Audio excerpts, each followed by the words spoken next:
Hello everyone, welcome to this week's edition of ManToMan. I'm your host, Hugo Ribatika. On the show today, I'm in conversation with Tino. Interesting story that we're going to unpack, but we're going to start off with Tino's background and his career. Tino, thanks so much for coming onto the show. Yeah, thanks for having me. So you originally studied marketing and management. Yes. So I mean, that was a lifetime ago. I think it's probably 14 years back. I was in South Africa in Monash, and I guess from there I came back here and started working. Did you work in marketing? Initially I worked in marketing. I think the first 2 years of me coming back, I was in marketing. And I realized what I expected to come back to wasn't the reality of, I guess, Zimbabwe at the time. And I guess that's what led me to then photography. Yeah, so you went into photography, also in farming. I mean, it's pretty diverse. How did you end up a photographer? So I think it's a passion that I had throughout my life, but I had no idea that I actually enjoyed it that much. And I think at the time, smartphones were now coming in, so I had access to a camera at a fraction of the cost of actually buying a camera. Yeah. And I just shot every day. I just gave myself a challenge to shoot every day. And what sort of stuff did you shoot? At that point, anything. If it was traffic, if it was the sunset, I think just anything at that point to get me excited about it. Well, with Zim, I'm sure you can get lots of pictures of traffic, right? You can, but Zim is also very tricky because people are very sensitive to a camera in public. So I think I gravitated towards landscapes very early. Because at least that way you're not talking to someone. It's just, if a building's a building, traffic's traffic. And how long did that process evolve before you got to a stage where you thought, hey, you know what, I'm not half bad at this? I think it's about 8 months. It's 8 months where it was just me and the camera. And then I was fortunate enough to have a friend who was having a vow renewal. And I was paid $40 for like the whole night. But at that point, I didn't care about the money. I think were you using an actual camera? Or an actual camera. So I'm very fortunate that my parents support whatever I do. Yeah. I think all they want to know is my heart in it? And they're like, if you fail, at least fail for it. So they bought me a camera. So they actually got me my first camera. So I used the camera. I hope you pay them back for that camera. I hope so. I hope so. So life obviously evolved. You got into photography, eventually into farming, and also got married in the process. Yes. So I mean, I was in photography I still am, but I was in it for about 6 years. And then COVID happened. So once that happened, obviously, we're isolated. And I got a full-time job. So in between all of that, I actually got a job, which I worked for longer than I expected. I think I worked for 3 years. But it was a means to an end at the time. And then eventually I came back into photography. And then farming is actually a family business. Yeah. But I think with us, we all try to do it together. So that's how I'm in the farming now. What do you guys farm? So our main thing is proteas. So we have proteas, so 15 varieties of proteas and fillers. 15, yeah. And lemons and honey as well. So I mean, it's quite a young farm. I think we're about 5 years into the operation. So why farming? My parents always had green fingers. Yeah. But I mean, their backgrounds are totally different. Because my dad was a chemical engineer, or in mining engineer rather. And my mom was in hospitality. But I think they kind of met halfway and just said, listen, let's farm. Okay. Yeah. And you making good progress? I mean, we are. I think are your fingers as green? They are now. I think in the beginning I struggled because, I'm more city life, I'm more, faster things here. And farming's a lot more laid back. But I think over time I've appreciated the fact that there's a lot more to it. And the rewards from it are, I guess, endless. And I understand that you owe social media for your wife. I do. So she actually messaged me first on Twitter. And I mean, she loves telling the story. She loves telling it. Well, let's hear your version. No, I mean, it's the same, but I mean, we all remember the opening line was, she told me I look familiar. She's just like, you look familiar. And I thought, it's a good pickup line. Yeah. It's a good one because I'm forced to respond. And I mean, funny enough, over the course of time, we figured out why she said it. We had a lot of friends in common. And I guess she knew my face from there, but she couldn't really figure out where and how. So yeah, I mean, we spoke on Twitter initially, and then we made it out of the DMs to WhatsApp. Yeah. And yeah, I guess the rest is history from there. And how long from that initial you looking familiar to saying, I do look familiar? So that was the end of 2014 when we first spoke. And I think it took about a few, I'll say 6 months for us to figure out where we knew each other from. Yeah. And then proposal probably came 2019, which is 5 years after. And then we got married in 2021. You made it difficult for the lady, didn't you? I did. I'm just glad that she's still here. Well, one of the key things that we wanted to talk about is your little boy. Yes. Just walk us through the journey of him arriving and you then realizing that things weren't normal, that there was a potential problem. Okay. So he was born prematurely, a month early, but I mean, a month is kind of a safe space. Yeah. Once you hit 40 weeks, you're safe. So he was born prematurely, but everything checked out normally. You know, they did all the tests and everything was fine. And I think the first 4 or 5 months, everything felt normal. You know, it's a new baby, so you're going through the paces. But I think we noticed that he didn't enjoy lying on his tummy or sitting up, or he didn't sit up a lot. And, you know, we went to the doctors and we asked, and they were like, no, it's normal. You know, kids develop differently. So, again, as first-time parents, you know, you take everything seriously. I think we went to the emergency rooms probably every other week. Yeah. Well, not every other week, but we went very often. And we just kept being told, you know, you guys are coming too often, it's okay. So I think at some point we left it, but I think deep down inside as a parent, even if you aren't medically knowledgeable, you know something's wrong. So we kept going. I think between the time that we first questioned it and found out, we went to about 20 doctors. Wow. And on his second birthday is when we found out that there was something wrong. And it almost validated all the worry that we had. But at that time, you know, you can't be angry at anyone because, you know, his life has to go on still. So, But what sort of emotions did you go through though? Because you've seen 20 individuals whom you hope are specialists. Yes. or proficient enough to be able to diagnose that there's a problem. Yes. Right? And time is life, Yes. if you will. I think the first honest emotion we went through was anger. Where you almost feel angry that, you know, we were telling you. And you almost downplayed what we were feeling. Because I think even at some point we went somewhere and were told, you know, you're wasting your money. And I'm like, let that be my issue. Whether I beg, borrow, steal to come and pay you your fees, I'm paying you your fees, right? So I think it was anger first, and at some point relief, that at least now we knew that we weren't wrong, and we knew that we could help him.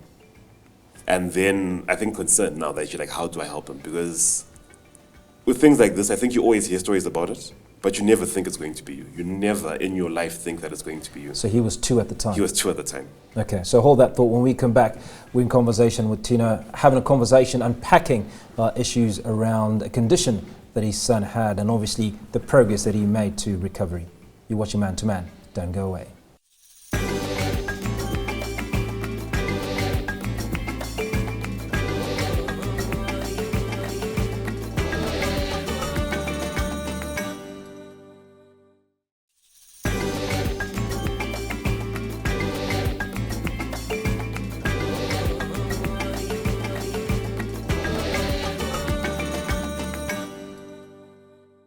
Thank you for staying with us. You're watching Man to Man. Just before the break, Tino, you talked to us about how you eventually got diagnosis for your son's condition. Yes. So I was saying, yes, it took 2 years to get that diagnosis. And from there, everything was fast-tracked because we were booked to see a neurosurgeon the same day we found out. And his surgery happened pretty much a month and a half afterwards. But it was quite the journey to get there. I think we had to dig deep and literally borrow because I think no one has savings that cover that magnitude of surgery. So we had to take loans out, you know, go to family and get money. And we had the first surgery, but what they did is they found out that where they thought the lipoma was, which is the fatty deposit, was deeper in the spinal cords than they anticipated before. So first surgery was more fact-finding than anything. But at that time, you've paid tens of thousands of dollars. So you have 2-year-old little boy Yes. who's got to undergo intrusive And surgery, very intrusive, yes. surgery. Thousands of dollars later. I mean, how are you feeling as a father? I think at that point I was on autopilot. I think for me, I was just trying to get to the end of it where I was like, let me at least get him there. And I don't think I doubted the emotions of it in the moment. I think I felt like I have to man up. I have to be here for my wife, for my son, for myself. And we just went. We just went, and we're just lucky that we had the support of family, so maybe sometimes the burden wasn't as great. But there were days that were harder than others. I'm just fortunate that I have a wife who's also very strong. So I think where I was weak, she carried the weight. And when she was weak, I carried the weight. So we always have that balance of, you know, if you're not at 100, just say it.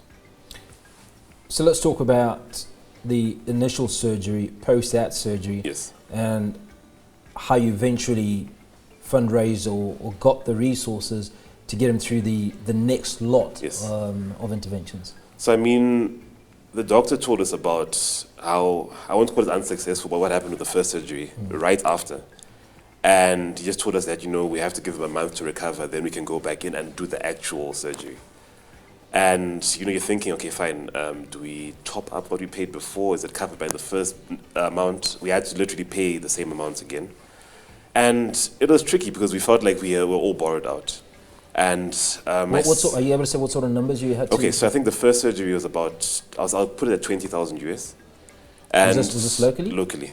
Because we looked internationally, but outside there it's cheaper for the surgery, but the aftercare is where I guess it balances out. Because you have to spend 3 months there, aftercare, hospitals, all of that. So we had it locally. We have good doctors here, but it's just the pricing. So yeah, medical aid covered probably a third of the first surgery, but we had to find the other 13, 14,000. And yeah, my sister-in-law just came and said, you know, guys, have you tried GoFundMe? And again, you know, we knew what it was, but again, never in your life do you think you'd have to open up yourselves to the public in that way. And we did it. I mean, we started the campaign and we put a very honest figure and said we need 40,000, we said 40,000 euros to cover. So before we go to the 40,000 Yes. euro, there's the aspect that you raised of opening yourself up. Yes. Right? Now, you're Tino the man, right? Yeah. And you're going out to all these strangers and you're saying, guys, Dibatsiri. I mean, how does that emotion hit you? I think to be very honest, I didn't care. My ego was put aside where I'm like, this is bigger than me, it's bigger than us, and it's for our son. And I think, you know, we had to explain to our parents because maybe it's different generations, and they believe in maybe a different level of privacy where, you know, don't let your problems be everyone's problem. But at this point, I think we're desperate, and we're like, let's try and do whatever we need to do. So yeah, we had the campaign going, and you know, I think it comes back to Twitter and everything, where I think that's where I made a name for myself as a photographer.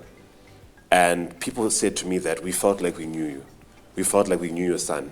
We felt like we knew your wife. And it just felt easy to give to you guys. Well, so people felt they knew you because you're obviously having conversations Yes. on Twitter. And unrelated to any of this. Just So none of those conversations spoke to, hey guys, I just met my girl on Twitter. We're getting married. We've got a son. Was that part of the conversation that you were sharing on Twitter? It was, and you know, it was just small things where, you know, our engagement, our holidays, anything, any small thing we do. Because my wife and I love doing stuff together. So I think we don't do it hoping to get anything back. It's just us being us. And you know, years later, it came back full circle to help us out. So we arrive now where you put out, guys, we looking for 40,000 euros. I mean, that's a big number. It is. It is. And we got it in 3 days. 3 days. 3 days. Like to this day, I can't believe that we made it that quickly. 3 days. How much of the contribution was local? How much of it was beyond the border? It was all over the place. It was all over the place. Like I can't give you percentages, but I just know that it was everywhere. And people were messaging, just saying, you know, wishing him the best. We're praying for him. Someone will tell you, you know what, I only have $2 in my eco cash, but I sense that, you know, literally every cent. Yeah, that was going to be my next question. Yeah. What was the biggest amount versus the smallest amount that came through? The smallest amount, I think, was it $2? I think $1 or $2. And the biggest was 10.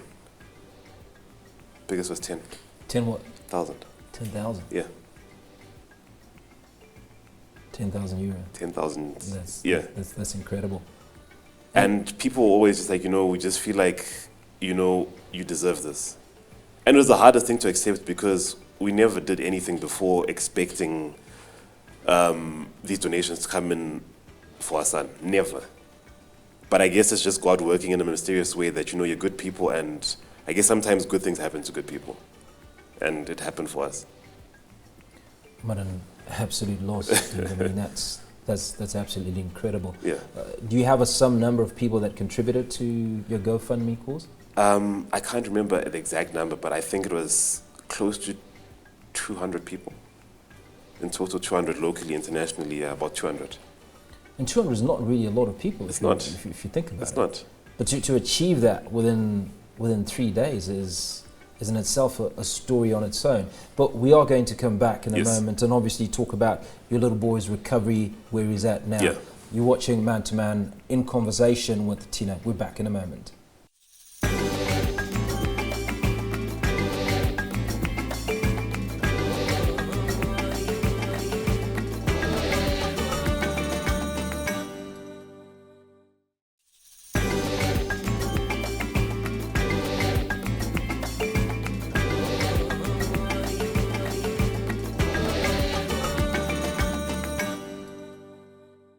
Thank you for staying with us. You're watching Man to Man. Tino, absolutely remarkable. You've raised €40,000. What then happened? So we then booked the second surgery, which happened maybe 3 weeks after we had the money together. And it was more successful, but they couldn't take the entire tumor out because of where it's positioned. It's right along his spinal cord, so it's a very delicate position. So, I mean, from there, its second surgery happened, and physiotherapy starts immediately. It starts immediately, and it's hard to try and explain to a 2-year-old why you're making him stretch, why you're making him do all these things. Was there any pain, any discomfort? So there wasn't as much as I expected for such an invasive surgery. And I guess it just goes to the power of a child and the ability to recover. So he recovered pretty well from the second one. And I mean, since then it's been multiple therapy sessions, doctor's visits. But if you saw him today, I think it's a testament to just everyone's help and God's love that he is the naughtiest 3-year-olds. But I wouldn't change it for anything. Because, a year ago at this time, we were praying for something else, and we still have a long way to go, but I think we're further than we ever expected. So, I mean, he's very chatty. I think he learned very early that maybe because I don't move as much, let me talk. Let me tell you what I want. So he talks. But I expect great things from him. I think whoever meets him says the same thing, that he has a beautiful soul. And, I never believed people when they told me that, I can tell that my child's amazing, or they're going to be this, but I think I can confidently say that I know that it's going to be great. You talked about your wife being a support structure and you being strong through many periods during that time. At what point did you let it all out? Did you feel, okay, I'm here, I can cry now, or I'm relieved, I'm happy? I think the first time that I can say I let it all out was whilst we're waiting for the first surgery to happen. Because the first surgery was about 10 hours long. And we had downloaded movies to watch on a laptop. And if I tell you that we sat there for 10 hours and didn't watch anything. And at some point, I think it just came all crashing down, where you're sitting there and you're praying for the best. But it's out of your hands at this point. And I think it just came out at that point where I just had to let it out. When you cry with nothing's coming out, it's just emotion coming out. And then I think second surgery was more relief than anything, that, he's gotten through the worst, and it's only upwards from there. So I want to take you back to the conversations that you either had or didn't have with many of those 200 that some you probably didn't know, some you'll never know. Yes.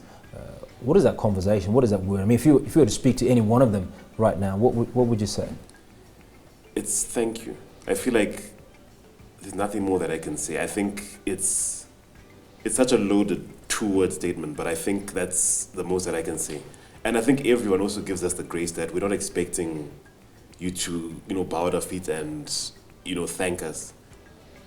So I think until today, people come and say, Tino, how's your son?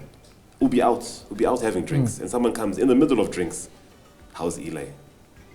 So, it's just, right now, it's always a thank you. You know, part of our series of merchandise that we're doing for ManToMan is this: "You're not alone," and I wore it specifically for this show. Yeah. Do you get the sense that during this time you weren't alone? At some point, I won't call it alone, but I felt like maybe I had no one who could relate to what I was going through. But as time's gone on, I think I'm a lot more cognizant of other kids with conditions.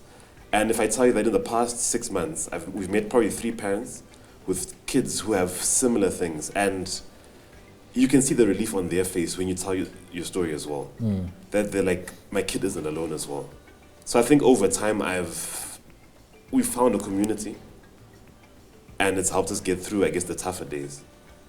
You know, there's something called a random act of kindness, Yes. right? And I watch a lot of stuff on YouTube, and 9 times out of 10 it brings me to tears. Yeah. How you will see, I've seen bikers, right? Bikers stopping and helping an old lady cross the street. Yeah. You know, and it comes from quarters that you would least expect it. Just how important is it for us as men, Yeah. right, to be good to one another, to lift each other up? It's so important because I think we downplay community. You know, there's times where it doesn't cost you anything to check in on someone, to help someone, and I think I've always appreciated it, but I have a deeper sense of appreciation now, because, like I said, you never do anything expecting something coming back, but the hope is that you're almost paying it forward.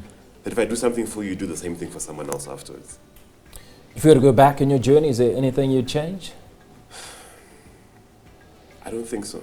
I think everything happened when it was meant to happen. Because we always say, maybe if I'd found out when he was a month old, maybe he wouldn't be strong enough for the surgery. Or maybe we wouldn't have tried the GoFundMe. So I think everything happened when it was meant to. Now, you talked about having met 2 or 3 parents whose kids have the same condition. And when we look at the medical costs, Yes. not just here in Zimbabwe, but all over the world, as you've indicated, they're absolutely astronomical. Yeah. What's a word of encouragement that you give those who are in similar positions, and obviously those who have capacity to help? Yeah. I'll say medical aid is the first one. I think we often downplay how important it is, but anyone, even if it's $1, right, it helps to some extent.